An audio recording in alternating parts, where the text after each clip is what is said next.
সম্মানিত ভাইরা, কবরে আযাব হবে না 5 শ্রেণীর। এর মধ্যে 1 নম্বর শ্রেণী হচ্ছে সেই সমস্ত ব্যক্তি যারা রাত জেগে জেগে রাষ্ট্রের সীমানা যারা পাহারা দেয়। সুবহানাল্লাহ বলেন। রাষ্ট্রের সীমানা যারা পাহারা দেয়, কিন্তু সে যদি অন্য ধর্মের হয় তাহলে কি পাবে? তাহলে কি তাকে প্রশ্ন করা হবে না? প্রশ্ন করা হবে। মুসলিম হতে হবে। কি হতে হবে?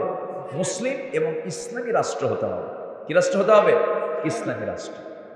কোন একটা ইসলামী ভূখণ্ডের সীমান্ত প্রহরা দিতে গিয়ে যদি রাত জেগে জেগে যদি সে চোখের পানি ফেলে ফেলে যদি রাত্রি পাহারা দিয়ে যদি সেই ভূখণ্ডকে সে যদি পাহারা দেয়, আল্লাহ রাব্বুল আলামিন ওই বান্দার জন্য কবরে কোনো প্রশ্ন করবেন না, আযাব দিবেন না। জোরে বলেন সুবহানাল্লাহ।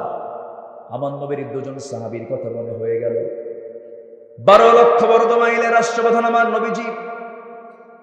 আমার নবীজি রাষ্ট্রপ্রধান হয়েছেন রাজনীতি না কইরা, না রাজনীতি করে? এমনি এমনি রাষ্ট্রপ্রধান হওয়া যায় নাকি? আমার নবীজি মার খেয়েছেন কেন? অনেকে বলেন ইসলামে রাজনীতি নাই। সম্পূর্ণ ভ্রান্ত চিন্তা এটা। ইসলাম আছে সব জায়গায়, যেখানে ইসলাম নাই সেখানে কিচ্ছু নাই। সব জায়গায় ইসলাম আছে না নাই? রাষ্ট্রে ইসলাম আছে না নাই? সব জায়গায় ইসলাম আছে, ছিল, থাকবে। আর তুমি ইসলাম নিয়ে কথা বলবা, তুমি থাকবা না। কি ঠিক কিনা? ইসলাম নিয়ে যে কটূক্তি করবে জিহ্বা আমরা টেনে ছিড়ব। ইসলাম কার? ইসলাম তোর বাপের না যে তুই ইসলাম নিয়ে কথা বলবি। ইসলাম নিয়ে যে কথা বলবে আমার বাপ হলো, তাকে ছাড়াছাড়ি নাই। রাজি আছেন কারা কারা? হাত উঁচু করে দেখা।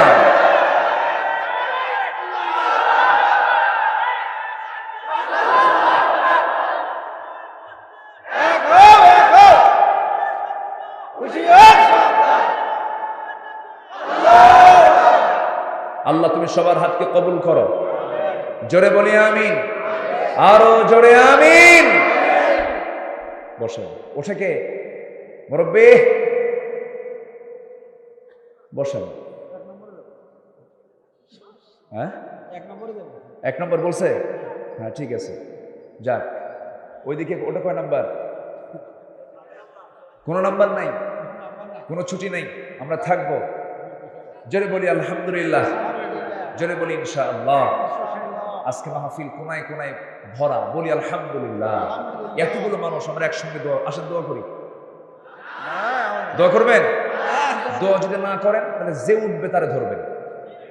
রাজি আছেন সবাই? শক্ত কথা বলে ফেললাম মনে হয়। আচ্ছা, একটু মজা করে বললাম। তো আমার নবীজি 2 সাহাবী, কয় সাহাবী? 2 সাহাবী আমার নবীজির রাষ্ট্র পাহারা দিচ্ছেন, সীমান্ত পাহারা দিচ্ছেন। বিজিবি এই ক্যাটাগরির আমার রাসূলের সাহাবী 2 জন পাহারা দিচ্ছেন। তাহলে বিজিবির দাম আছে না নাই? আছে। বিড়ি খাওয়া, বেনামাজি, হ্যাঁ, আল্লাহ ওয়ালা হতে হবে। আমার ভাইয়েরা, আমার বন্ধুগণ, আমার নবীজির সেই নিয়োগদান করা 2 জন সাহাবী সীমান্ত পাহারা দিচ্ছেন। এমন সময় একজন সাহাবী আম্মার বলছেন, ভাই আব্বা, চোখে আমার দারুণ ঘুম চলে এসেছে, আমি একটু ঘুমোতে যাচ্ছি, তুমি জেগে জেগে তুমি পাহারা দাও। এই কথা বলে আম্মা রাদিয়াল্লাহু আনহা ঘুমিয়ে পড়লেন। হযরত আব্বাস তিনি দাঁড়ায় দাঁড়ায় পাহারা দিচ্ছেন, আল্লাহর কালাম তেলাওয়াত করছেন। ওমান আ'রাদা আন যিকরি ফাইন্না লাহু মাঈশাতান দানকা। আল্লাহর কালাম, আল্লাহর কোরআন জিকির করছেন। এমন সময় দেখা গেল শেষ রাত্রিতে খামাকা তিনি ভাবলেন, দাঁড়ায় থেকে লাফি ওযু বানালেন। ওযু বানায় শেষ রাত্রিতে তাহাজ্জুদে তিনি দাঁড়িয়ে গেলেন, নামাজ শুরু করলেন। প্রথম রাকাতে নামাজ পড়তে নিয়ে হঠাৎ করে দেখতে পেলেন, হঠাৎ করে নামাজের মধ্যে তিনি গভীর মনোযোগে নামাজ পড়ছিলেন। নামাজ পড়তে পড়তে হঠাৎ করে দেখতে পেলেন তার ডান পায়ে একটা তীর এসে লাগলো, অর্থাৎ শত্রু তাকে লক্ষ্য করে একটা তীর মেরে দিয়েছে। নামাজ তিনি ছাড়ছেন না, রক্ত গড়ে গড়ে পড়ে। দ্বিতীয় রাকাতটা তিনি আবার শুরু করলেন, আরেকটা তীর এসে তার আরেকটা পায়ে বিদ্ধ হলো, রক্তগুলো গড়ে গড়ে পড়ে। নামাজ তিনি ছাড়ছেন না। ঘুমন্ত সাহাবী আম্মার ঘুম থেকে জাগা পেয়ে বলছেন, আব্বা তুমি কি করো, পাগলামি করছো, শত্রু তোমাকে অ্যাটাক করে ফেলেছে। তাও তিনি কোনো আওয়াজ করছেন না। দ্রুত গতিতে সেজদা দিয়া তাশাহুদ পড়ে, দরুদ পড়ে, মাসুরা পড়ে তিনি নামাজটা শেষ করলেন। নামাজ শেষ করার পরে বলছেন, ভাই আম্মা, আমিও টের পেয়েছি শত্রু আমাকে অ্যাটাক করে ফেলেছে নামাজের ভিতরে। আমার দুই পায়ে দুইটা তীর যখন মেরে দিল, আমি আমার মুহাব্বতের নামাজ ছাড়তে পারতেছি না। তখন মনে হলো দুইটা তীর দুইটা পায়ে কেন, আর একটা তীর এসে আমার বুক ভেদ করলেও মুহাব্বতের নামাজ আমি ছেড়ে দিতাম না। আমার মনে হচ্ছিল আমি শহীদ হয়ে যাই, আমি দুনিয়া থেকে বিদায় হয়ে যাই। এমন সীমান্ত রক্ষীর জন্য কবরে কোনো প্রশ্ন হবে না। আমার ভাইয়েরা, এমন নামাজে আমরা হব, জোরে বলি ইনশাআল্লাহ। যে নামাজ পড়ে সে হলো জাকির। সে কি জাকির? সে হলো প্রকৃত জাকির, জিকির করনেওয়ালা। নামাজ আমরা পড়বো 5 ওয়াক্ত। নামাজ না পড়লে পরে জাহান্নাম যেতে হবে। কে বলেছে? অনেকে বলে হুজুর নামাজ না পড়ি আমার ঈমান শক্ত। এটা শয়তানের কথা, এটা ভ্রান্ত কথা, সম্পূর্ণ মিথ্যা কথা। কিছু কিছু দরবারে আছে তারা বলে নামাজের দরকার নাই, জিকির করলে হয়ে যাবে। এগুলো ভুল কথা, এগুলো শয়তান তাদেরকে এজেন্ট বানিয়ে ছেড়ে দিয়েছে। ওদের কাছে আমরা যাব না। জাহান্নাম যেতে হবে নামাজ না পড়ার কারণে। কার কথা? আসতে বলবেন না, কার কথা? আল্লাহর কথা। আল্লাহ রাব্বুল আলামিন সুন্দর করে এক জায়গায় সব সুন্দর করে বুঝায় দিচ্ছেন স্পষ্ট করে। মা সালাকাকুম ফি সাকার ক্বালু লাম নাকু মিনাল মুসাল্লিন ওয়া লাম নাকু নুতঈমুল মিসকিন ওয়া কুন্না নাখুদু মা'আল খাইদিন ওয়া কুন্না নুকাযযিবু বিয়াউমিদ্দিন। জোরে বলুন আল্লাহু আকবার। কিয়ামতের দিন হাশরের ময়দানে জাহান্নামীদের জন্য জাহান্নাম যখন ফয়সালা হয়ে যাবে, জাহান্নামীদেরকে বলা হবে আজকে তোমরা কেন জাহান্নামের মধ্যে? তারা বলবে 4টা অপরাধ। কয়টা অপরাধ? আসতে বলবেন না, কয়টা অপরাধ? 4টা অপরাধের কারণে আজকে আমরা জাহান্নামে। নাম্বার 1 হলো ক্বালু লাম নাকু মিনাল মুসাল্লিন। আমরা আযান শুনেছি, আযান কানে কানে পেয়েছি, ফজরের আযান কানে এসেছে, কিন্তু বিছনাটাকে ছাড়তে পারি নাই। আমার ভাইরা, যারা আযান শুনে বিছনা ছাড়বে, কবরে তাদের সুন্দর বিছানা হবে। একটু জোরে বলি সুবহানাল্লাহ। দুনিয়ার বিছানা ছাড়বেন নামাজের জন্য, কবরে বিছানা বিছায়া দিবেন কে? আসতে বলবেন না, কে? ফজর আগে না ঘুম আগে? বলেন বলেন বলেন বলেন। আসসালাতু খায়রুম মিনান নাওম। এটা কার কথা? আসসালাতু খায়রুম মিনান নাওম। ঘুম থেকে নামাজ উত্তম। আপনি যদি সেই সময়টা ঘুম পাড়তে থাকেন, বুঝতে হবে ওই ঘুমটা আপনার জন্য রোগের কারণ হবে, অসুখের কারণ হয়ে যাবে, আপনি অসুস্থ হয়ে পড়বেন। অতএব আপনি ঘুম থেকে জাগা পান নাই ভিন্ন কথা, কিন্তু আপনাকে টার্গেট করতে হবে, আপনাকে জাগতে হবে। হঠাৎ করে আপনি ঘুম পাচ্ছেন, সেটা ভিন্ন কথা। এরকম হতে পারে অনেক সময়। যখন জাগাবেন তখন নামাজ পড়বেন, কিন্তু আপনার প্ল্যান যদি থাকে রাত 9টার দিকে 10টার দিকে আপনি শুয়ে পড়েছেন, মনে মনে প্ল্যান, অথবা 12টার দিকে মনে মনে প্ল্যান করেছেন ফজরের সময় উঠবো, অ্যালার্ম লাগবে না। আল্লাহ পাক প্রত্যেকটা ব্রেনের ভিতরে এক্সট্রা একটা অ্যালার্ম দিয়ে রাখেন, বান্দা ওই সময় টের পেয়ে যায়। সুবহানাল্লাহ। আমার ভাইয়েরা, নামাজটাকে ছেড়ে দেওয়া যাবে না। সালাত ত্যাগ করার পরিণামটা কি? সালাত ত্যাগ করার পরিণাম হলো জাহান্নাম। জাহান্নামে যেতে হবে, জাহান্নামে জ্বলতে হবে। দুনিয়াতে যারা রুকু করতে পারবে না, হাসরেও তারা রুকু করতে পারবে না। দুনিয়াতে যারা সেজদা দিতে পারবে না, তারা আখিরাতেও সেজদা দিতে পারবে না। সেদিন বলবে হচ্ছে না সেজদা, হচ্ছে না রুকু। আমার ভাইরা, সেই জন্য নামাজের প্র্যাকটিসটা আমরা সুন্দর করে করব। জীবনে নামাজ ছেড়ে দেব না, এমন কি সিদ্ধান্ত নেওয়া যায় নাকি? এমন সিদ্ধান্ত কি নেওয়া যায়? একটু হাত উঁচু করে দেখান তো দেখি। বলে ইয়া আল্লাহ, আরো জোরে ইয়া আল্লাহ, ইয়া রহমান, ইয়া রহিম। আমাদেরকে 5 ওয়াক্ত সালাত আদায় করার তৌফিক তুমি আল্লাহ দিয়ে দাও। জোরে বলি আমিন। আরো জোরে আমিন। হাত নামান। নামাজ কি বেপর্দা শিখায়? আজ তো নামাজ কি বেপর্দা শিখায়?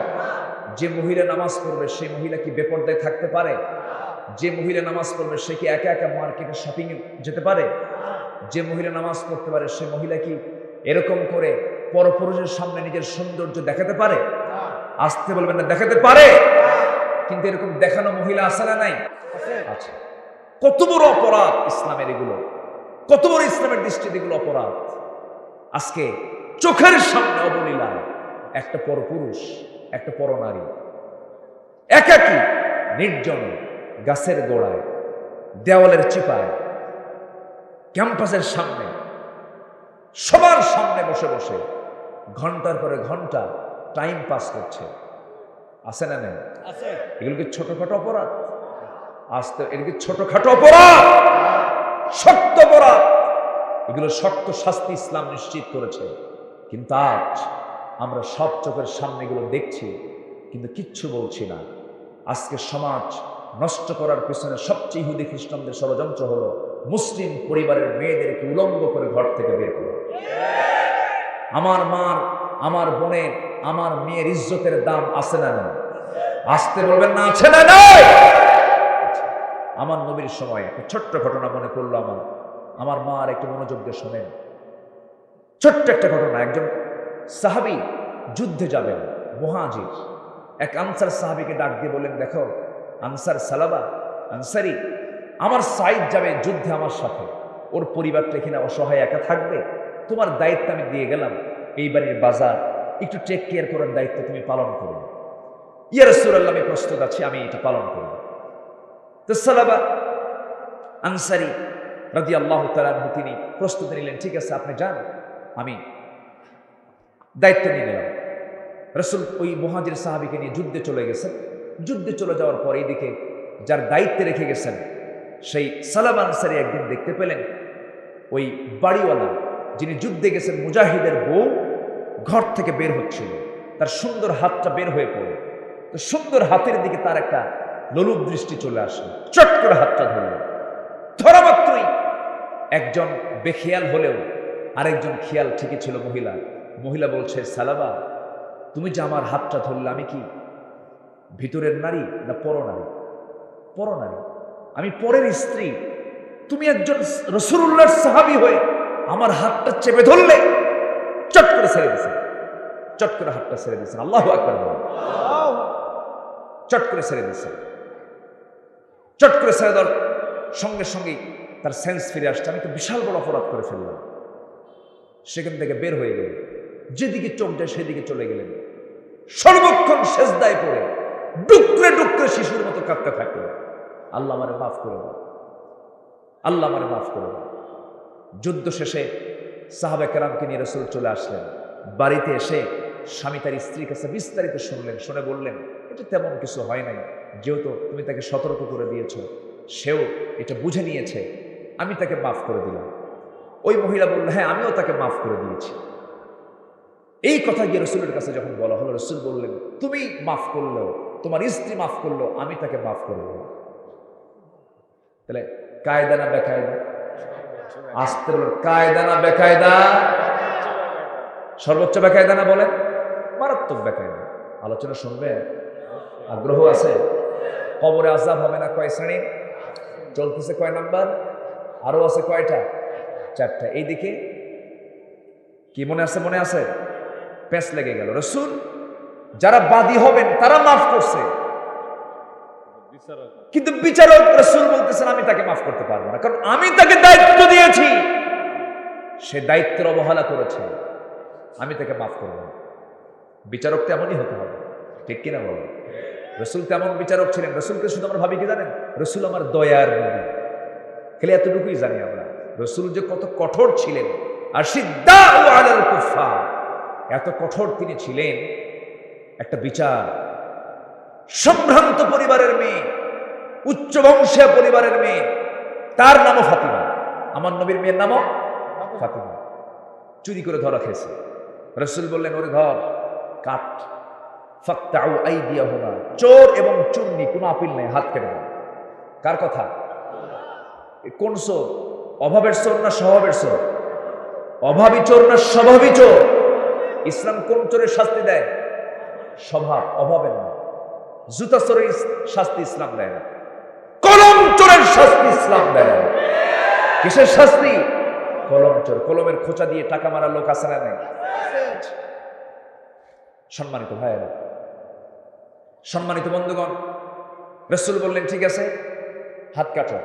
এইদিকে ওই মেয়ের পক্ষের লোকজন এসে ওমর ফারুকের কাছে এসে বলতেছে, সাইয়েদনা ওমর ফারুক রাদিয়াল্লাহু সামনে এসে বলতেছে যে, দেখো ওমর, তোমার কথা রাসূল খুব শুনবে, তুমি একটু সুপারিশ করো, বংশ শেষ হয়ে যাবে, হাত কাটলে মহিলা মানুষ কেমন হবে, একটু আপনি একটু সুপারিশ করেন। ওমরে ফারুকের দিল নরম হয়ে গেছে। আমার নবীর সামনে গিয়ে বলতেছে, ইয়া রাসূলুল্লাহ, একটু কি কিছু করা যায়? কি কথা কি বুঝতেছেন আপনারা? এরকম এরকম এরকম সুপারিশ করার লোক এখন আছে না? আসতে বলবেন না, আছে না নাই? আমার নবীজি বারবার বলছেন, ওমর তুমি কি বলতেছো বলো, আবার বলো, আবার বলো। এক পর্যায়ে তিনি থেমে গেছেন। নবীজির চেহারা রক্তিম আকার ধারণ করেছে, চক্ষু লাল হয়ে গেছে। এবার বলছেন, ওমর তোমার দারাজ কণ্ঠ কোথায় গেল? তুমি কায়েত হয়ে পড়েছ, তোমার দিলটা নরম হয়ে গেছে। কিন্তু এটা তোমার দৃঢ়চেতার পরিচয় নয়, এটা তোমার আদল ইনসাফের পরিচয় নয়। কোরআনের আয়াতের হক লঙ্ঘন হয়ে যাবে। ওমর, আমি তোমাকে স্পষ্ট ভাষায় জানিয়ে দিতে চাই, আজকে ওই বংশের ফাতিমা চুরি না করে আমার মেয়ে ফাতিমা বিনতে মুহাম্মদ যদি চুরি করে ধরা খেত, আমি রাসূল সমস্ত লোকজনের সামনে নিয়ে স্বামী রাসূল নিজে আমার মেয়ের হাতটা কেটে দিতাম। একটু আস্তে করে সুবহানাল্লাহ, জোরে বলুন সুবহানাল্লাহ। আমার ভাইয়েরা, নবীজির বিচার কত সূক্ষ্ম ছিল, সাহাবীদের বিচার কত সূক্ষ্ম ছিল। একজন বিচারকের নাম মনে পড়ে গেল, কাজী শুরাইহ ইবনুল হারিস আল কিন্দি রাহমাতুল্লাহ আলাইহি। 117 বছর বেঁচে ছিলেন, ইয়েমেনের মানুষ ছিলেন, 60 বছর বিচারপতি ছিলেন। কত বছর? 60 বছর। ওমরের সময় তিনি বিচারক ছিলেন, হযরত ওসমানের সময় বিচারক ছিলেন, হযরত আলীর সময় তিনি বিচারক ছিলেন, 3 খলিফার সময় তিনি বিচারকের দায়িত্ব পালন করেছেন। আর 2 খলিফার বিরুদ্ধে রায় দিয়েছেন। 2 খলিফার বিরুদ্ধে একজন বিচারক রায় দিয়েছেন। আল্লাহু আকবার। পাগল বানায় নাই, বিচারকের পদ কেড়ে নেয় নাই। আমার বিরুদ্ধে রায় দিলি, তোর পদ কেড়ে নিলাম। বরঞ্চ পদ তো কেড়ে না দূরের কথা, ওমর ফারুক তাকে তার বিরুদ্ধে রায় দেওয়ার কারণে তাকে প্রধান বিচারপতির পদ দিয়ে দিলেন। জোরে কোন আল্লাহু আকবার। এমনকি কাজী শুরাইহ তার নিজের ছেলের বিরুদ্ধে রায় দিলেন। আল্লাহু আকবার বলবেন না? কিসের কারণে বলেন? কিসের কারণে? জিকিরের কারণে। কিসের কারণে? ওমান আ'রাদা আন যিকরি, যারা আমার জিকির থেকে নিজেকে গুটিয়ে রাখবে তাদের জন্য দুনিয়া সংকীর্ণ হয়ে যাবে। আইন যখন আপনি সুন্দরভাবে সমাধান করবেন না, বিচার সমাধান করবেন না, আপনিও শান্তিতে থাকতে পারবেন না, আপনিও সংকীর্ণতার মধ্যে থাকবেন। ঠিক কিনা? আপনি রাস্তায় চলতে নিয়ে ভাববেন কোন দিক দিয়ে ফুটফুস, কোন দিক দিয়ে কি জন আসে, কি জন হয়, কোন জন হামলা হয়। ওমরের চিন্তা ছিল না। ওমর একাকী রাস্তায় খোলা ময়দানে কোনো লোকজন ছাড়াই চলতেন। আল্লাহু আকবার। উনি জানতেন আমি কোনো ভুল করিনি, আমি কোনো অপরাধ করিনি। সম্মানিত ভাইয়েরা, কাজী শুরাইহ ইবনুল হারিস একদিন আদালতে বসা। ওমরে ফারুক একজনের কাছ থেকে একটা ঘোড়া কিনেছেন। কি কিনেছেন? ঘোড়া কিনে ঘোড়ায় চড়ে 3-4 কিলোমিটার দাবড়ায় চলে গেছে।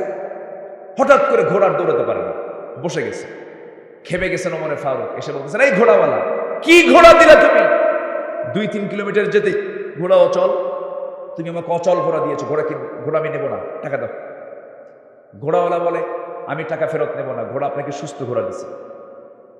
এখন বলেন এখন কি ফায়সালা? চিন্তা করেন, ঘোড়াওয়ালা, সিম্পল একজন ঘোড়াওয়ালা বলতেছে, ওমর ওই ঘোড়া আমি ফেরত নেব না, আমি তোমাকে সুস্থ ঘোড়া দিয়েছি, টাকা নিয়েছি, বেচাবেচি হয়ে গেছে, ফেরত নাই। ওমরে ফারুক বলেন, তাহলে কি করা যায়? চলো বিচারের আদালতে যাই।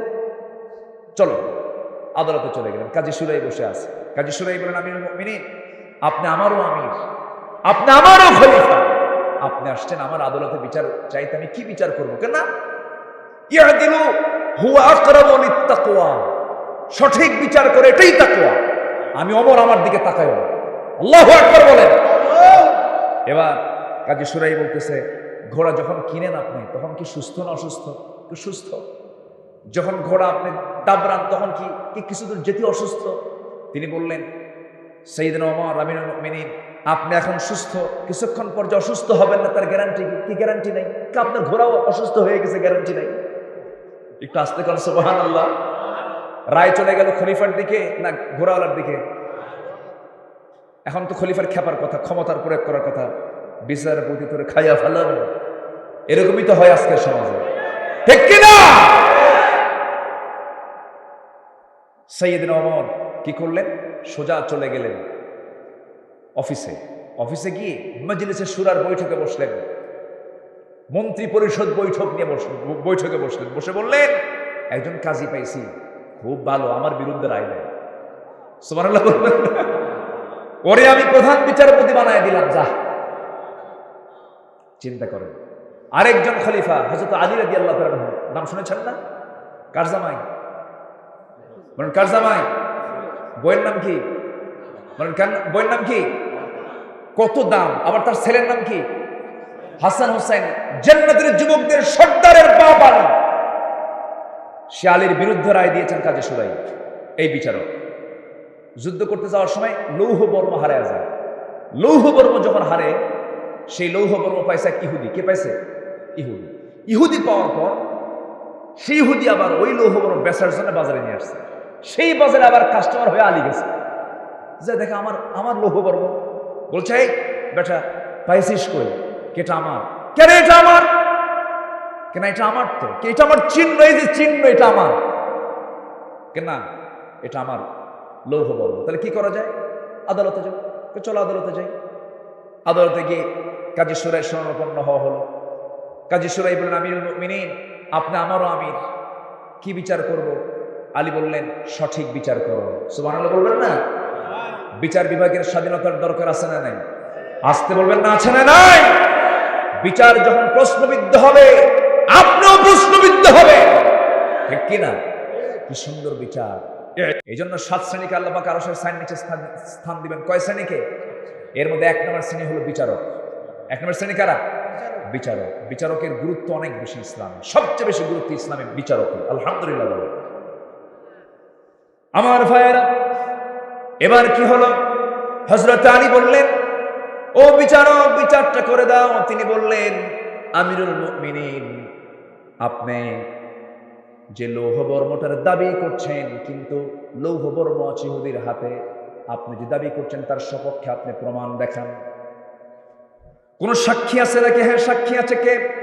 আমার সাক্ষী হলো আমার সন্তান, আমার ছেলে হুসাইন, সে আমার সাক্ষী, এটা আমার লৌহ বর্ম।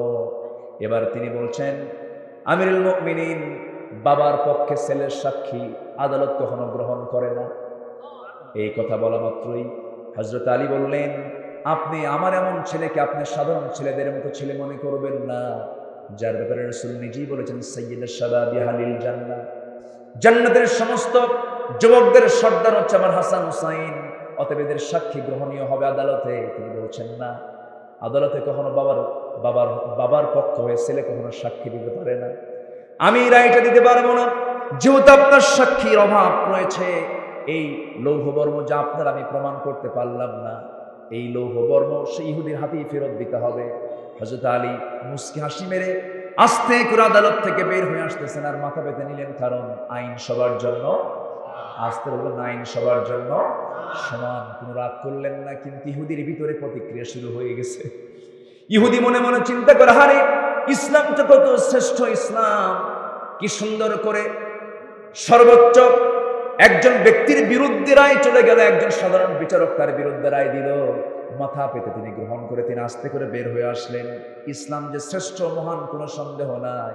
ইহুদি আলীর কাছে গিয়ে বলে, আলী, সাক্ষী লাগবে না, আমি নিজেই সাক্ষী, এই লৌহ বর্ম তোমার। জোরে কোন সুবহানাল্লাহ, আরো জোরে কোন সুবহানাল্লাহ। হাতে হাত রেখে বলে ফেললেন, আশহাদু আল্লা ইলাহা ইল্লাল্লাহু ওয়াহদাহু লা শারীকা লাহু ওয়া আশহাদু আন্না মুহাম্মাদান আবদুহু ওয়া রাসূলুহু। হেদায়েতের মালিক কে? আসতে বলবেন না কে? এটাই হলো বিচার। আমার নবীজি বললেন, ও সাইদ মুহাজির, আমি সালাবাকে কখনো মাফ করব না। সালাবার জন্য মাফ নাই, কারণ সালাবাকে দায়িত্ব দিয়েছিলাম তোমার পরিবারের কেয়ারটেকারের দায়িত্ব পালন সে করবে। সে দায়িত্ব পালনে ব্যর্থ হয়েছে, আমি তাকে মাফ করতে পারবো না। বেশ কিছুদিন চলে গেল। সেই সালাবা করলেন কি? পাহাড়ের গুহায় গুহায় সময়গুলো কাটান, নির্জনের সময়গুলো কাটি সেজদায় পড়ে পড়ে আল্লাহর দরবারে কেঁদে কেঁদে অস্থির হয়ে যাচ্ছেন। শুধুমাত্র অপরাধ করেছেন, কি ধরেছেন? কি ধরেছেন? এখন কি শুধু হাত ধরে নাকি? এখন কি শুধু হাত ধরে? ডেটিং হয়, সেটিং হয়, মুখে আর বলার ভাষা নাই। মোবাইল তো মাশাআল্লাহ আছেই। মোবাইলটা নিয়ে রাত 3টার দিকে বালিশ মাথায় রেখে ওযু কইরা তাহাজ্জুদের হালতে, কি কথা বোঝেন নাই? ওই যে মোবাইলে ভিডিও চ্যাটিং চলতেছে, অডিও চ্যাটিং চলতেছে, লেখালেখি চলতেছে, উপরে দেখার জন্য কে আছেন? হাসতে বলবেন না, কে আছেন? আপনি দেখছেন মোবাইল, আপনাকে দেখছেন কে? আল্লাহ। আমার রাজ সাক্ষী কে? আমি যা বলি, যা করি, যা দেখি, যা শুনি সব রেকর্ড করেন কে? আল্লাহ করেন। কোনো কিছুই বাদ যায় না, সব কিছু আমার আপনার আমলনামায় জমা হয়ে যাচ্ছে। এবার আমার রাসূল যখন ক্ষমা করলেন না তাকে, কিন্তু আমার আল্লাহর দরজা সবার জন্য আছে না নাই? আসতে বলবেন না, আছে না নাই? আহারে, যেই দরবারে, যেই রাসূলের দরবারে ওই সাহাবী মাপ পেলেন না, কিন্তু যে পরিমাণ তওবা করেছেন, যে পরিমাণ চোখের পানি ফেলে ফেলে কেঁদেছেন, এক পর্যায়ে আমার রাসূলের কাছে সংবাদ চলে এলো, হে রাসূল, আপনি তাকে না মাফ করলেও আমার আল্লাহ তাকে মাফ করে দিয়েছে। একটু আস্তে কোন সুবহানাল্লাহ, জোরে বলুন সুবহানাল্লাহ। আমার মায়েরা একটু খেয়াল করেন, আমার যুবক ভাইয়েরা একটু খেয়াল করেন, সামান্য হাত ধরাকে কেন্দ্র করে যদি রাসূল এতটা কঠোর হতে পারেন, সেই ক্ষেত্রে আমাদের সজাগ দৃষ্টি রাখার দরকার আছে না নাই? সবার বাড়িতে মেয়ে আছে, সবার বাড়িতে মা বোন আছে, সবার বাড়িতে এই সমস্ত লোকজন আছে, আমরা খেয়াল করার চেষ্টা করব। আমার ভাইরা, আমার রাসূল বললেন, ও সাহাবী কে আছো, আমার সেই সালাবাকে আমার সামনে নিয়ে আসো, দীর্ঘদিন যাবত দেখি না, আমি তাকে না মাফ করলেও আমার আল্লাহ তাকে মাফ করে দিয়েছে। নিয়ে আসা হলো, সালাবা চলে আসলেন, হযরত ওমর ফারুক তাকে ধরে নিয়ে মসজিদ নববীর দিকে নিয়ে চলে আসলেন। আজান হয়ে গেল, আজান হয়ে যাওয়ার পরে নামাজ শুরু হয়ে গেল। নামাজের দায়িত্ব পালন করছেন, কোরআন যার উপরে নাযিল হয়েছে, আমার নবী নিজে নামাজের দায়িত্ব পালন করছেন। নামাজের ভিতরে প্রথম ওয়াক্তে ওই সাহাবী পিছনের দিকে এসে নবীর পিছনে অনেক দিন পর নামাজে দাঁড়ায় গেছেন। আমার নবী সেই সময় নামাজের মধ্যে যে সূরাটা পড়ছিলেন, আল্লাকুমুত তাকাসুর হাত্তা যুরতুমুল মাকাবির, কবরের কথা যখন চলে আসলো, হাত্তা যুরতুমুল মাকাবির, কবর পর্যন্ত তোমরা পৌঁছে যাবে, কবরে আমাদেরকে যেতে হবে, কি হবে না বলেন? এই আয়াতটি যখন তিনি শুনতে পেলেন, শোনার সঙ্গে সঙ্গে নামাজের মধ্যেই মালাকুল মউত হাজির হয়ে গেল। ওই সাহাবী সালাবা নামাজের মধ্যে দুনিয়া থেকে বিদায় নিয়ে নিলেন। জোরে বলি আল্লাহু আকবার। নামাজের মধ্যে তার মৃত্যু হয়ে গেল। নবীজি নামাজটা শেষ করলেন, নামাজ শেষ করে তাকে দেখতে এসে দেখেন সে লাশ হয়েছে। রাসূল বলেন, ও সাহাবীরা, আমি তাকে না মাফ করলাম, আমার আল্লাহ তাকে মাফ করে দিয়েছেন। জোরে বলেন সুবহানাল্লাহ।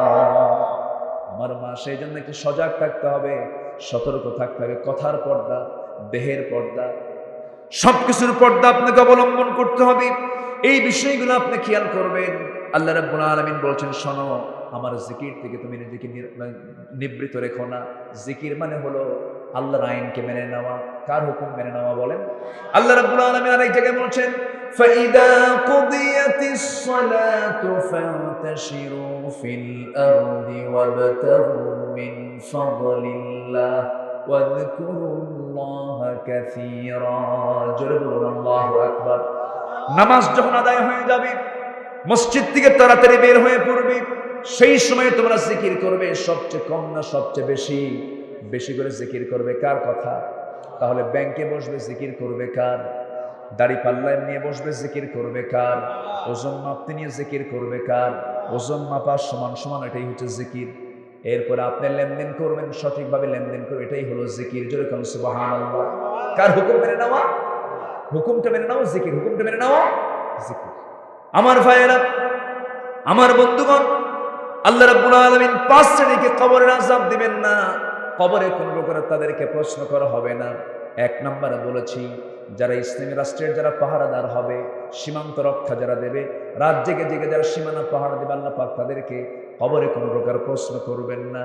নাম্বার 2 হলো, যারা আল্লাহর পথে যারা শহীদ হয়ে যাবে, তাদের কোনো হিসাব নেওয়া হবে না।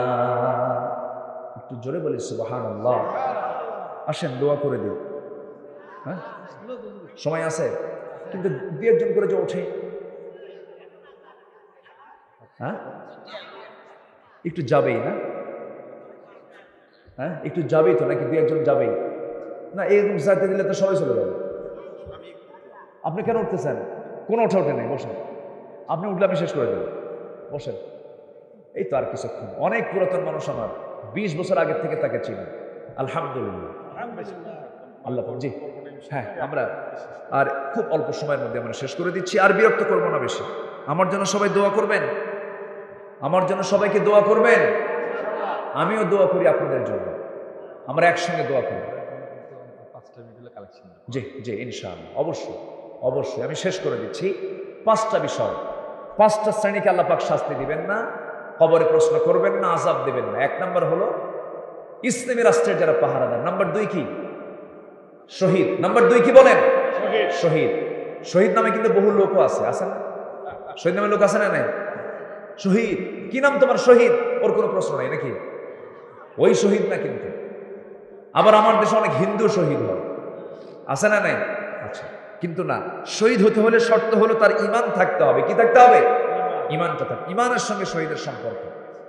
যদি কেউ শহীদের মর্যাদা অর্জন করতে পারে, আল্লাহ পাক তাকে বিনা হিসাবে জান্নাত দিয়ে দিবেন।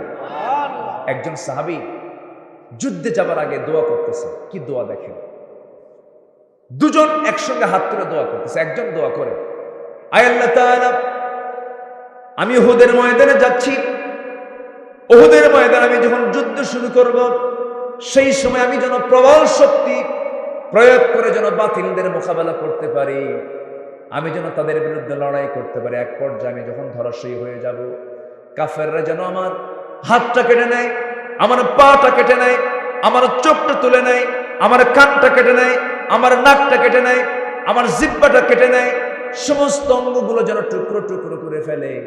আমি ওই অবস্থায় যখন লাশ হয়ে পড়ে থাকবো, আমাকে সমাহিত করে দেওয়া হবে। কিয়ামতের দিন আমি আল্লাহর সামনে, আমি তোমার সামনে যখন দাঁড়াবো, আমার চোখ নাই, আমার কান নাই, আমার নাক নাই। আল্লাহ তুমি আমাকে বলবে, ফিমা যদি আনফু, তোর আজকে নাকটা নাই কেন, তোর কানটা নাই কেন? সেই সময় বলবো, আল্লাহ তোমার জন্য, তোমার দিনকে বিজয়ী করার জন্য আমার নাকটা কাটা গেছে, আমার কানটা কাটা গেছে, এই জন্য তোমার খুশির জন্য আজকে আমার এমনটা হয়েছে। তখন আল্লাহ বলবেন, ও আমার বান্দা আব্দুল্লাহ বিন জাহাশ, আজকে তোর কোনো হিসাব নাই, আজকে তোর কাছে কোনো প্রশ্ন নাই, আজকে বিনা হিসাবে আমি তোকে জান্নাত দিয়ে দিলাম। জোরে বলুন সুবহানাল্লাহ। আমার ভাইয়েরা, উহুদের প্রান্তরে 70 জন সাহাবী শাহাদাত বরণ করেছেন। এর মধ্যে আমার নবীর আপন চাচা সাইয়্যিদুশ শুহাদা আমির হামজা রাদিয়াল্লাহু তাআলা আনহু, যারা হজে গেছেন, উহুদের প্রান্তর দেখতে গেছেন, তারা, আমি নিজের চোখে দেখেছি, প্রাচীরের মধ্যে 70 জন সাহাবীর লাশ এক জায়গায় তাদেরকে দাফন করা হয়েছে। নামাজ পড়িয়েছেন মুহাম্মদ সাল্লাল্লাহু আলাইহি ওয়াসাল্লাম। যখন সমাহিত করা হবে, আপন চাচার লাশ যখন সামনে হাজির করা হলো, খুঁটে খুঁটে কানগুলো নিয়ে, কানটা নিয়ে আসা হয়, খুঁটে খুঁটে বুকের সেই কলিজা বুক ভেদ করে কলিজাগুলো ছড়িয়ে ছিটিয়ে ছিল, সবগুলো যখন গুছিয়ে গুছিয়ে যখন আনা হলো, আমার নবী যে আমার চাচার দিকে, আমার নবী যে তার চাচার দিকে বারবার তাকান আর বলছেন, চাচা 32 জন কাফেরকে তুমি বদরের যুদ্ধে শহীদ দুনিয়া থেকে বিদায় করে দিয়েছো, আজকে তোমার সফল জীবন, আজকে তুমি শহীদের মর্যাদা অর্জন করতে পেরেছো। চাচা, আমার নবী আবেগে আপ্লুত হয়ে পড়লেন, কারণ চাচার মধ্যে একজন চাচা ইসলাম কবুল করলেন, সাইয়্যিদুশ শুহাদা আমির হামজা রাদিয়াল্লাহু তাআলা। আবু তালেবকে কাফের অবস্থায় পেয়েছেন, আবু লাহাব কাফের ছিল। দুজন চাচা ইবনে আব্বাস রাদিয়াল্লাহু তাআলা এবং এই আমির হামজা দুজন ইসলাম কবুল করেছিলেন। আমার নবীজির যে কষ্টটা হলো, তিনি যখন দুনিয়া থেকে বিদায় নিলেন, দাফন যখন করা হবে, আমার নবীজি সেই সময় বললেন, ও আমার সাহাবীরা, আমার চাচা আমির হামজার দেহের আজকে যে অবস্থা, আর আব্দুল্লাহ বিন জাহাশের সেই শরীরের একই অবস্থা, এই দুইজনকে একই খবরে তোমরা সমাহিত করে দাও, কারণ দুইজনই কিয়ামতের দিন আল্লাহর সামনে একসঙ্গে সামনে আল্লাহর সামনে দাঁড়ায়া যাবে। জোরে বলুন সুবহানাল্লাহ, আরো জোরে বলুন সুবহানাল্লাহ। শহীদের দাম অনেক বেশি। হয়তো আপনার মনে প্রশ্ন আসতে পারে, হুজুর শহীদ হব কেমনে? শহীদ হওয়ার জন্য রক্তাক্ত হতেই হবে এমনটাও কোনো শর্ত নয়। আপনি যদি বিছানায় মারা যান, আল্লাহ পাক আপনাকে শহীদের দরজা দিয়ে দিবেন। কেমনে দিবেন আমরা একটু শুনি। কেমনে আপনি এই মর্যাদা পাবেন? আপনি যে মরে যাবেন, আপনি যে শহীদ হবেন, আপনি যে নিহত হবেন, এমন তো গ্যারান্টি আপনি দিতে পারবেন না। একজন সাহাবী খালিদ বিন ওয়ালিদ রাদিয়াল্লাহু তাআলা 250 বেশি যুদ্ধ করেছেন। 250 বেশি যুদ্ধ অংশগ্রহণ করার পরেও শাহাদত বরণ করতে পারেন নাই, ধর্মের সেই যুদ্ধে গিয়ে তিনি শাহাদত বরণ করতে রক্তাক্ত হতে পারেন নাই। যখন তিনি মারা যাবেন, খলিফা ওমরের শাসনামল যখন তিনি মারা যাচ্ছিলেন, সেই সময় তিনি বলছেন, আল্লাহ এতগুলো যুদ্ধ করলাম, প্রত্যেকটা যুদ্ধে বিজয়ের পতাকা ছিনিয়ে আনলাম, কিন্তু আমি আজকে বিছানায় সাধারণ মানুষের মতো মারা যাচ্ছি, আমি শহীদ হতে পারলাম না। এমন ধরনের আফসোস করে যখন তিনি মারা যাচ্ছিলেন, ওমরে ফারুক বলছেন, ওরে খালিদ বিন ওলীদ, তুমি কি সেই সময়ের কথা, তুমি কি সেই হাদিসের কথা ভুলে গেছো? রাসূল বলেছেন, যদি কোনো বান্দা শাহাদাতের তামান্না রাখে, বাল্লাহুল্লাহুল মানাজিলাশ শুহাদা ওয়া ইম্মা তাআলা ফিরাশিহি, বিছানায় যদি মরণ হয়ে যায়, আল্লাহ পাক তাকে শহীদের দরজা দিয়ে দেন। যেরকম সুবহানাল্লাহ। আরেকজন সাহাবী ইসলাম কবুল করেছেন। ইসলাম কবুল করার পর ওই সাহাবী যখন চাচার সামনে যখন দাঁড়ালেন, চাচা, আপন চাচা, খেপে গিয়ে রেগে গিয়ে বলছে, আমার ভাতিজা, তোর বাপ মরে গেছে তোর জন্মের আগেই, তুই আমার সামনে মানুষ হয়েছিস, আমি তোকে অনেক সম্পত্তি লিখে দিয়েছি, শুনলাম তুই নাকি ইসলাম কবুল করেছিস। এবার ভাতিজা বলছে, চাচা আপনি এমন করে প্রশ্ন করেন কেন? সূর্য উদয় যেমন সত্য, আমার দিন গ্রহণ করা তার তেমনই সত্য, আমি দিন গ্রহণ করেছি। চাচা আপনি কি বলবেন বলেন। এবার চাচা বলতেছি, এটার রেজাল্ট কত ভয়াবহ হতে পারে তুই কি জানিস? চাচা আপনি বলেন, যা বলবেন তাই হয়ে যাবে। এবার বলতেছে, আমি তোকে সমস্ত সম্পত্তি থেকে মাহরুম করে দেব। এবার ভাতিজা বলতেছে, চাচা সম্পত্তি থেকে মাহরুম করে দিলেও কোনো লাভ হবে না, আপনি যা চাবেন সব দিয়ে দেব, দুনিয়ার সমস্ত কিছু দেব, জীবনটাও দেব, কিন্তু আমি কখনো আমার ইসলামটা ছাড়তে পারবো না। চাচা তার কাছ থেকে সম্পত্তিটা জবরদখল করে নিল। এমনকি খুলে বলছেন, মা আমার দিকে তাকাইও না, দিন গ্রহণ করার কারণে আমার চাচা আমার পরনের লুঙ্গিটাও খুলে ফেলে দিয়েছে। মা একটা ছোট্ট চাদর দাও, চাদরটা দিয়ে আমার সতরটা ঢেকে নেই, দুনিয়ার সব দরবার বন্ধ হলো, আমার নবীর দরবারটা খোলা আছে। যেরকম সুবহানাল্লাহ, আমি আমার নবীর দরবারে চলে যাব। সেই সাহাবী আব্দুল্লাহ করলেন কি, শীতকালে তার বাড়িটা ছিল মক্কা এবং মদিনার মাঝামাঝি জায়গায়, শীতকালে পায়ে হেঁটে ওই সামান্য একটা চাদর দিয়ে সদরটা ডেকে দৌড়ে দৌড়ে মদিনার দিকে রওনা করলেন। মদিনায় গিয়ে যখন পৌঁছলেন, সকালবেলা হলো, ভোরবেলা, শীতকাল, 1.5 থেকে 2 মাস মদিনায় শীতকাল থাকে, শীত থেকে যায়। ওই কনকনে শীতের মধ্যে দরজায় গিয়ে করাঘাত করলেন, কড়া নাড়লেন। আমার নবীজি দরজা খুলেই দেখেন একজন সুন্দর যুবক, টকবকে যুবক, থরথর করে কাঁপতেছে, খালি গায়ে, কোনো কাপড় চোপড় নাই। রাসূল বলেন, মান আনতা, তুমি কি? আনা আব্দুল্লাহ, আমি আল্লাহর গোলাম। সঙ্গে সঙ্গে তিনি বলছেন, থামো, আমি একটু ভিতরে থেকে আসি। ভিতরে গেলেন, আমার নবীর সবচেয়ে পছন্দের 2টা জুব্বা হাতের মধ্যে নিয়ে বললেন, ও আব্দুল্লাহ, তোমার গায়ে কাপড় নাই, আমার পরনের সুন্দর 2টা জুব্বা আমি তোমাকে হাদিয়া স্বরূপ দিয়ে দিলাম। যেরকম সুবহানাল্লাহ। যখন জুব্বা তার হাতে দেওয়া হলো, আনন্দ দেখে কে কে বলেছে, আমার কাপড় নাই, রাসূল আমাকে কাপড় দিয়েছেন। এরপরে বলা হলো, ওরে আব্দুল্লাহ, তোমার মনের চাওয়াটা কি বলো?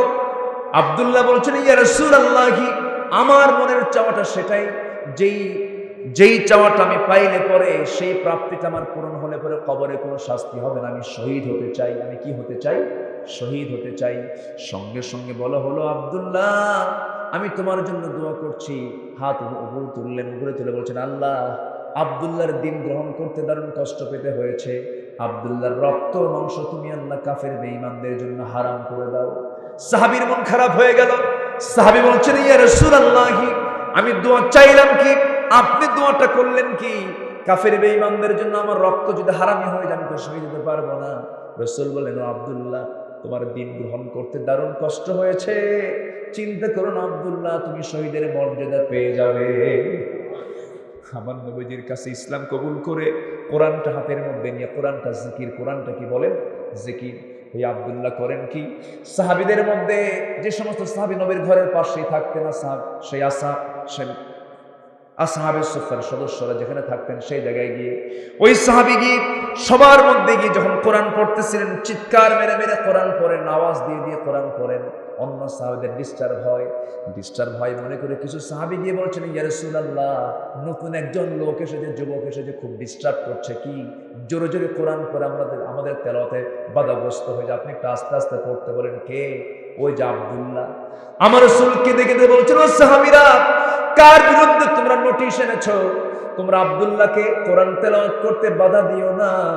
আব্দুল্লাহ আস্তে আস্তে পড়লেও সে আস্তে আস্তে পড়তে পারবে না, কারণ ইসলাম গ্রহণ করতে তার দারুণ কষ্ট করতে হয়েছে।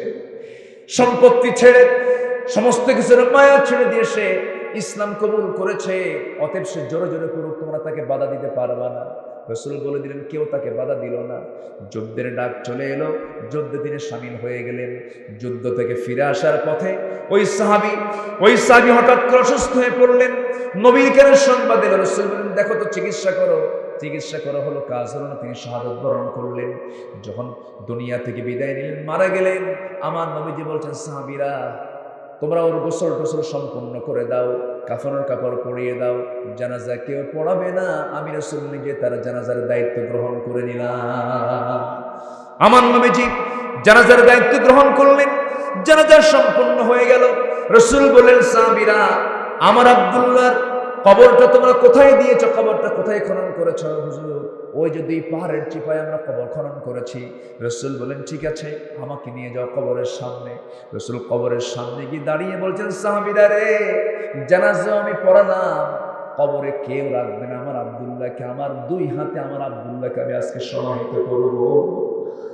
আমার নবীজি কেঁদে কেঁদে নিজে কবরের মাটিতে নামলেন। নেমে বলছেন, আমার আবু বকর কোথায়? আবু বকর এইদিকে আসো। আবু বকরকে তিনি ডান পাশে নামায়া দিলেন। এবার বলছেন, ওমর আমার বাম পাশে নামো। পৃথিবীর সেরা তিনজন মানুষ এবার আব্দুল্লাহর কবরে নেমে গেছে। সুবহানাল্লাহ। আমার নবীজি আব্দুল্লাহর কবরে নামলেন, ডান পাশে আবু বকর, বাম পাশে ওমর রাদিয়াল্লাহু তাআলা আনহু। আমার নবীজি তার বরকতি হাতটা সামনের দিকে দিলেন। আমার নবীর হাতের বরকত আছে না নাই? আসতে বলবেন, না আছে না নাই? আমার নবীজির হাতের বরকত আকাশের চাঁদ পর্যন্ত দ্বিখণ্ডন হয়েছে। একটু আস্তে করেন সুবহানাল্লাহ। এমন পাওয়ারফুল লোক পৃথিবীতে আর আসবে নাকি? এই পাওয়ার কে দিয়েছেন? আসতে বলবেন না, কে দিয়েছেন?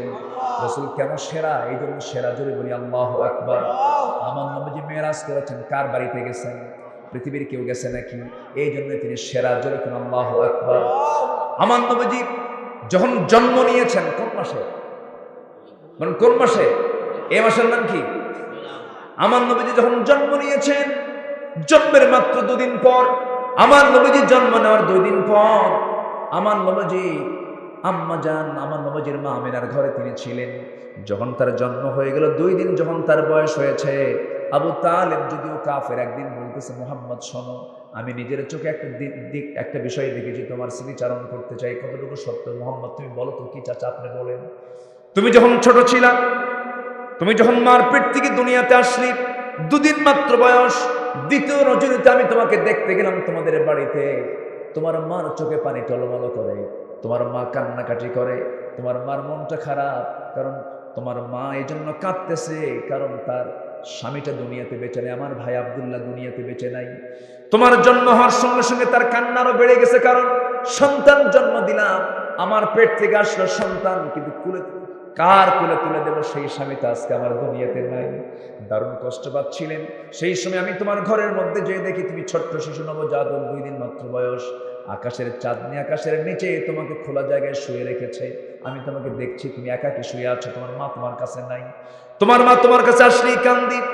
আমি লক্ষ্য করছি তুমি একাই সময় এটা পার করছো, তোমার পাশে কেউ না। আমি দেখতে পেলাম সেই সময় তুমি আকাশের খোলা আকাশের চাঁদের দিকে তাকায় আসো। পূর্ণিমার রাতের চাঁদটা তুমি দেখতেছো, কিন্তু যেই জায়গায় চাঁদ নাই সেই দিকে তুমি যখন নজর দাও, চাঁদ অন্য দিক থেকে লাফ মেরে সেই দিকে চলে যায়।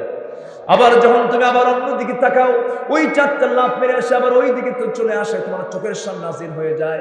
তোমার হাতটা দিয়ে যখন একটু নিচের দিকে টান মারো, তখন চাঁদটা নিচের দিকে চলে আসে, মুখের কাছে চলে আসে। মুহাম্মদ, আমি কি সত্য দেখেছি নাকি? রাসূল বলছেন, চাচা আপনি যা দেখেছেন মহা সত্যই দেখেছেন, কোনো ভেজাল দেখেন নাই। কারণ আমার মা আমাকে সময় দিতে পারে না, আমার কান্না থামানোর জন্য আল্লাহ রাব্বুল আলামিন আমার জন্য আল্লাহ চাঁদটাকে খেলনা বানাইয়া দিয়েছিলেন। জোরে বলে সুবহানাল্লাহ, জোরে বলে সুবহানাল্লাহ। আমার ভাইয়েরা, সেই নবীজির বরকতি হাত, কি হাত? বরকতি হাত জাগায় দিলেন। হাত জাগায় দেওয়ার সঙ্গে সঙ্গে সে আব্দুল্লাহর লাশটা যখন দেওয়া হলো, মাথার সাইড ধরলেন আবু বকর, পায়ের সাইড ওমর ফারুক ধরলেন, কবরে শোয়া দিলেন, বুকের উপর হাতটা রাখলেন। আমার নবীজি কেঁদে কেঁদে বলছেন, আকাশের মালিক আল্লাহ, আজকের এই সময় পর্যন্ত আমি আব্দুল্লাহর উপরে সন্তুষ্ট আছি, তুমি আল্লাহ আমার আব্দুল্লাহকে মাফ করে দাও। এই দোয়া যখন করছিলেন ওই সময় একজন সাহাবী সাদ ইবনে আবি ওয়াক্কাস রাদিয়াল্লাহু তাআলা তিনি দাঁড়ায় ছিলেন। সেই সময় আফসোস করে বলছেন, আরে আমার মতো পোড়া কপাল আর কে আছে? ওই কবরের বাসিন্দা যদি আব্দুল্লাহ না হয় আমি হতাম, আমার জীবনটা ধন্য হয়ে যেত। জোরে বলেন সুবহানাল্লাহ, আর জোরে বলেন সুবহানাল্লাহ। শহীদের মর্যাদা সবচেয়ে কম না বেশি? আসতে বলবেন না কম না বেশি? এদের কবরে কোনো আযাব, এদের কবরে কোনো প্রশ্ন নাই। নাম্বার 3 হলো, যদি কোনো বান্দা সূরা মুলক পড়ে, সূরা মুলক যদি সকাল সন্ধ্যা যদি তেলাওয়াত করে, আল্লাহ রাব্বুল আলামিন তাকে কবরে কোনো আযাব দিবেন না। একটু জোরে বলে সুবহানাল্লাহ। কোন সূরা পড়বো আমরা? সূরা মুলক আমরা পড়বো নিয়মিত, জোরে বলি ইনশাআল্লাহ।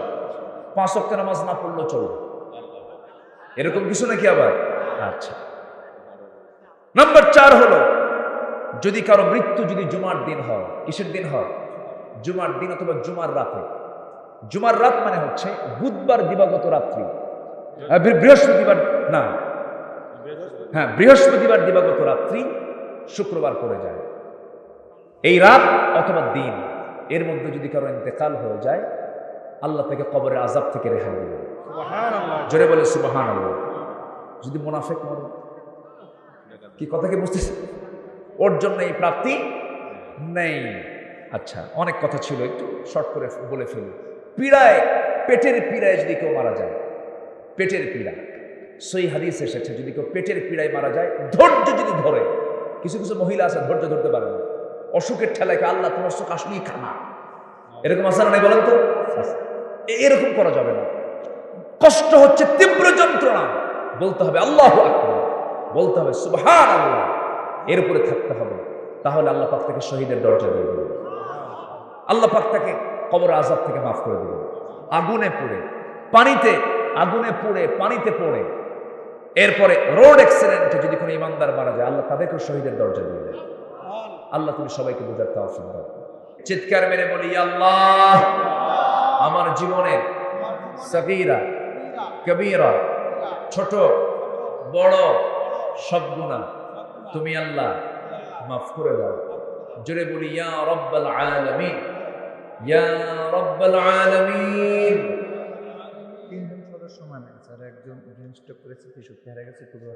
জি, এই মাহফিলের 3 জন সদস্য ইতিমধ্যে তারা দুনিয়াতে নাই। আচ্ছা, আল্লাহ তুমি তাদের কবরটাকে জান্নাতের নূর দিয়ে ভরিয়ে দাও। একজন ব্রেন স্ট্রোক করেছেন, আল্লাহ তুমি তাকে শিফায়ে কামেলা আজেলা দান করো। আল্লাহ তুমি তাকে দ্রুত সুস্থ করে আমাদের মাঝে ফিরে আসার তৌফিক দিও। আসুন আমরা এখন সোজা চাইবো কার কাছে? আল্লাহর কাছে। বসুন সবাই, যে যেখানে আছেন বসে পড়ো। তাবারকের ব্যবস্থা নাই তো? রাতও করবেন, খাওয়াবেন না, এটা তো খুব ভুল। আগামীতে খাওয়াবেন, খাবেন আপনারা? খাবেন আগামীতে? দেখছো খাবেন, আজকে দিলে আরো ভালো হতো। তাই তো শোনেন, খাওয়া আছে যেখানে, দুর্নাম আছে, ঝাল বেশি ঝাল কম, লবণ হয় নাই, কি খাওয়ালো কি হলো দরকারই নাই, ঠিক আছে না? জি, আসুন আমরা দোয়া করি। আমরা ওয়াস্ত সব দিকই করতে পারি, বুঝেন না? জি, আসেন আমরা আল্লাহর কাছে চাই, আল্লাহর কাছে প্রার্থনা করি। জি জি, আমাদের ডান পাশে যিনি বসে আছেন, আজকে আমার খুব খাওয়াইছে, আল্লাহ তুমি তারা খাওয়াও। জোরে বলে আমিন। আমি আর কি খাই, বডি দেখে তো টের পান, কিন্তু উনি অনেক আয়োজন করছেন, অনেক আয়োজন করেছেন, খুব ভালো মানুষ আলহামদুলিল্লাহ। দাড়ি নাই মুখে, এই সমস্যা। জি, আল্লাহ তুমি তাকে দাড়িওয়ালা বানাও। যে জোরে বলে আমিন, আরো জোরে আমিন। জি আলহামদুলিল্লাহ। যাক, জি উনি ইলেকশনে দাঁড়াচ্ছেন, আল্লাহ তুমি তার মধ্যে যদি কল্যাণ থাকে তুমি তাকে কামিয়াবি দিও, কল্যাণ না থাকলে দরকার নেই। কথা বোঝেন নাই? তোমার যদি কল্যাণ মনে হয় তুমি কবুল করো, জোরে বলি আমিন। তার জন্য যেটা অকল্যাণ সেটা দরকার নেই।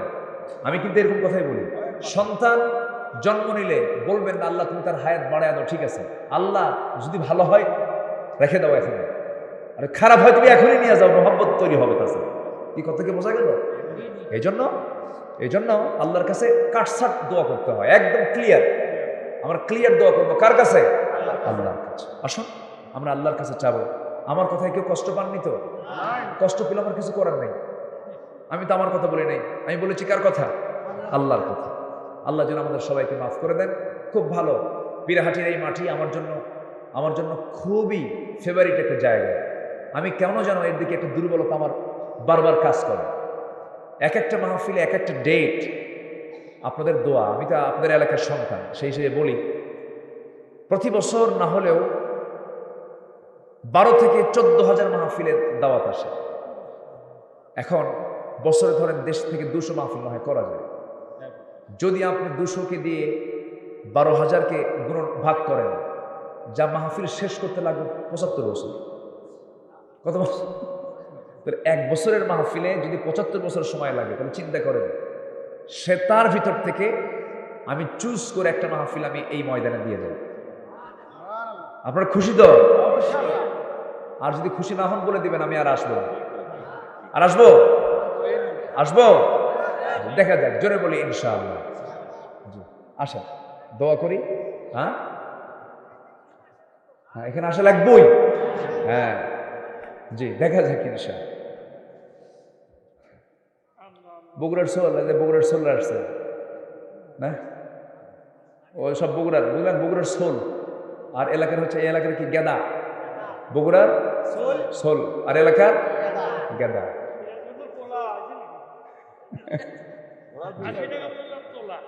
জি, সব জায়গায় এই লোকজন থাকে, কি মজা, আলহামদুলিল্লাহ। জি, আসো আমরা দোয়া করি। আমি দোয়ার দায়িত্ব অন্য কাউকে দেই, সব আমি তো করলাম, আর কেউ নাই। জি, সবাই নামাজের মতো করে বসি, নামাজের মতো করে আমরা একটু বসি।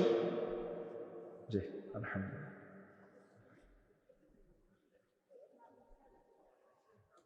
اللهم صل على محمد وعلى آل محمد كما صليت على إبراهيم وعلى آل إبراهيم إنك حميد مجيد. اللهم بارك على محمد وعلى آل محمد كما باركت على إبراهيم وعلى آل إبراهيم إنك حميد مجيد. পীরহাটি কবরস্থানে অনেক মাইয়াত শুয়ে আছেন, আমরা তাদের রুহের মাগফিরাত কামনা করছি। যারা দুনিয়া থেকে বিদায় নিয়েছেন, আল্লাহ তুমি তাদের জিন্দেগীর সমস্ত গুনাহগুলোকে মাফ করে দাও। আল্লাহুম্মা রব্বানা যালামনা أنفسنا وإن لم تغفر لنا وترحمنا لنكونن من الخاسرين.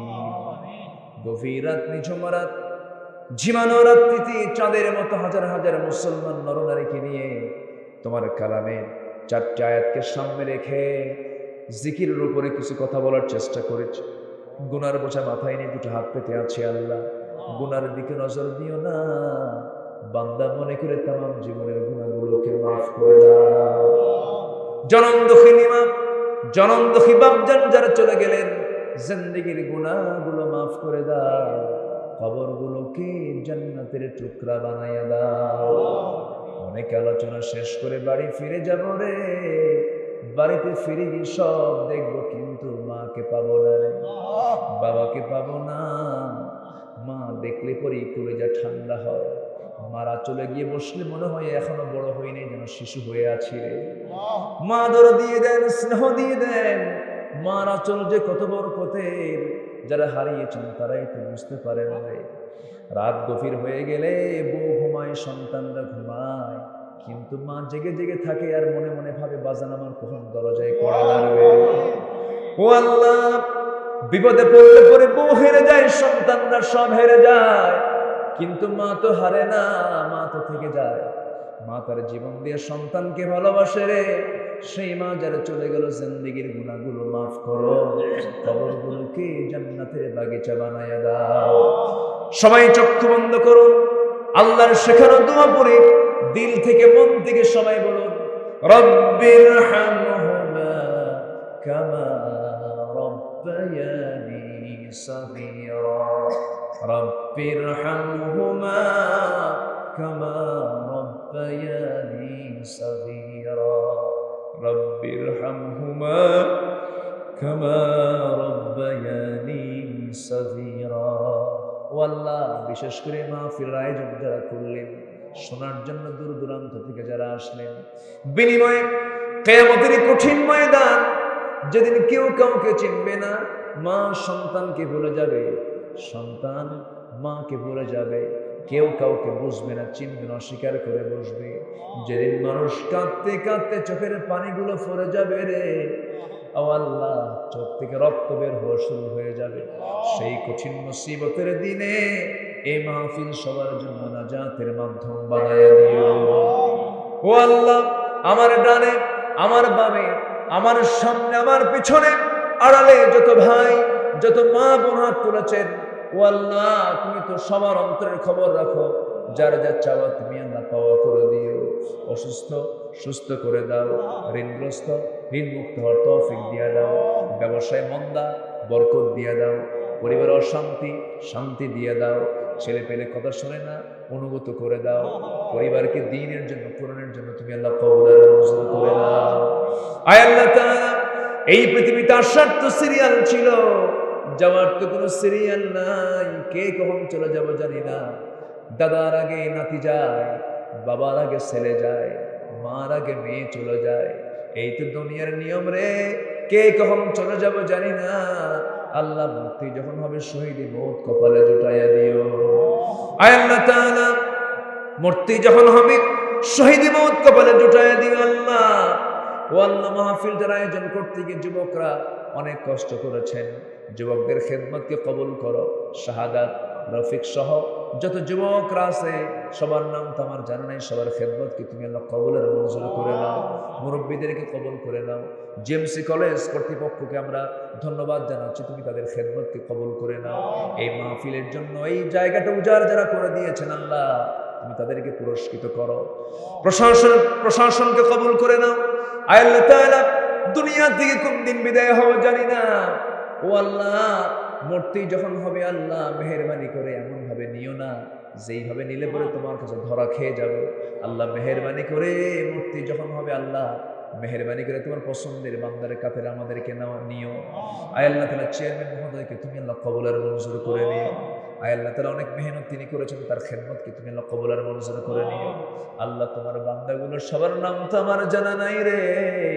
তোমার বান্দাগুলো কোন জ্বালায় আছে তুমি আল্লাহ ভালো করে জানো। মেহেরবানি করে যার যা চাওয়া তুমি আল্লাহ পাওয়া করে দিও। যে ঘরে মেয়ে আছে বিয়ে হয় না, বিয়ের বন্দোবস্ত করে দাও। আয় আল্লাহ তাআলা, আজকে সমাজে মেয়েদেরকে ঠিক মতো রাখা যে কত কঠিন হয়ে গেছে। ও আল্লাহ, মেহেরবানি করে আমাদের মুসলিম পরিবারের মেয়েদেরকে ইসলাম মেনে চলার তৌফিক দিয়ে দাও। আয় আল্লাহ তাআলা, একদিন তো চলে যাব রে, মরে যাব একদিন। যেদিন মরণ হবে সকালে মরব, দুপুরে দাফন, দুপুরে মরব রাতের মধ্যে দাফন, রাতে মরে যাব সকাল 10টার মধ্যে দাফন হয়ে যাবে। বলবো যে দেরি করো না, লাশ পচে যাবে, গলে যাবে, ফুলে যাবে। দেরি করবে না, আমার গোসলটা সম্পূর্ণ করায় দেবে রে। সেলাইওয়ালা কাপড় কেচি দিয়ে কেটে কেটে সব খুলে খুলে নেবে। আমাকে এমন জামা পরায় দেবে রে, যেই জামার সেলাই নাই, পকেট নাই, বুতাম নাই। মাথায় বাঁধন দেবে, পায়ে বাঁধন দেবে। জানাজা শেষ করে দেবে, মরা মুখ সব দেখে দেখে চলে যাবে রে। আমার চেহারা সব দেখা শেষ হয়ে যাবে। সবাই কাঁদবি, আমাকে টেনে হেঁচড়ে নিয়ে চলে যাবি। সন্তান বলবে বাবা কোথায় যাচ্ছে তোমাকে নিয়ে পালকিতে চড়ায়া, আমিও যাবো রে বাবা। সে তো বোঝে না সেই জায়গায় কেউ সাথী যায় না। বউ বলবে আমার স্বামী গো আজকে তুমি কোথায় যাচ্ছ, প্রত্যেক দিন একটা চুমু দিয়া সালাম দিয়া যাও, আজকে আমার সঙ্গে কথা কেন বলো না। সব মোহব্বত মাইনাস হয়ে যাবে। ওই কবরে রেখে আসবে, বাঁশ চাপা দেবে, মাটি চাপা দেবে রে। জীবনের শেষ বিদায় দিয়ে দেবে। 24 ঘন্টা চলে যাবে, নিজের দেহের ভিতরে পোকা জন্ম নেবে, মাথার চুলগুলো খসে খসে পড়বে, শ্যাম্পু দিয়া কাজ হলো না। আমার চামড়ায় কত তেল সাবান দিয়েছি, মারা যাওয়ার সঙ্গে সঙ্গে 3 দিন যাবে না, সব গলে গলে যাবে রে। পেটের ভিতরে থাকা নারী ভুঁড়ি সব চোখ মুখ কান নাক দিয়ে বের হয়ে আসবে। আমার 3 মাসের ব্যবধানে যত্নে গড়া দেহ সব প্রকার পেটের খাদ্য হবে রে। 3 মাস পরে কবর খুঁড়ে দেখা যাবে, ওই কবরে কয়েকটা হাড় গোড় ছাড়া কিছুই নাই। ও আল্লাহ, এই তো দুনিয়ার জীবন। তোমার কাছে ফরিয়াদ করি, তোমার কাছে ফরিয়াদ করি, তোমার পছন্দের গোলাম না হওয়া পর্যন্ত আমাদের কাউকে মরণ দিবা না। মৌতের সময় সবার জবানে জারি করে দিও কারো যে কালিমা তাইয়্যিবা লা ইলাহা ইল্লাল্লাহু মুহাম্মাদুর রাসূলুল্লাহ। আসসালামু আলাইকুম ওয়া রাহমাতুল্লাহি ওয়া বারাকাতুহু।